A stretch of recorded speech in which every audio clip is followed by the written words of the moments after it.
বাংলাদেশ ইসলামী ছাত্র শিবিরের এখন পর্যন্ত সভাপতি হয়েছে যারা: মীর কাসেম আলী 1977 সাল, ডক্টর মোহাম্মদ কামারুজ্জামান 1978 সাল, অধ্যাপক মোহাম্মদ আবু তাহের 1980 সাল,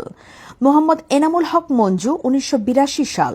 সাইফুল আলম খান 1983 সাল, মোহাম্মদ তাসনিম আলম 1984 সাল, ডক্টর মোহাম্মদ তাহের 1986 সাল, মোহাম্মদ শামসুল আলম 1988 সাল, ডক্টর আমিনুল ইসলাম 1990 সাল, আবু জাফর ওবায়দুল্লাহ 1992 সাল, ব্যারিস্টার হামিদ 1993 সাল, মোহাম্মদ রফিকুল ইসলাম 1994 সাল, মোহাম্মদ শাহজাহান 1996 সাল, মতিউর রহমান আকন্দ 1998 সাল, এহসান মাহবুব জোবায়ের 2000 সাল, নুরুল ইসলাম বুলবুল 2001 থেকে 2002 সাল, মোস্তাফিজুর রহমান মঞ্জু 2003 সাল, মোহাম্মদ সেলিম উদ্দিন 2004 সাল, ডক্টর শফিকুল ইসলাম মাসুদ 2006 সাল, জাহিদুর রহমান 2008 সাল, ডক্টর মোহাম্মদ রেজাউল করিম 2009 সাল, ডক্টর ফখর উদ্দিন মানিক 2011 সাল,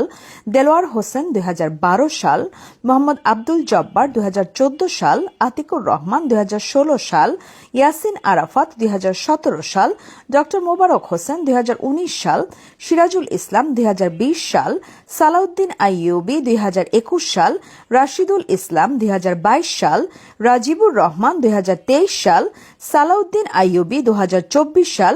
জাহিদুল ইসলাম বর্তমান।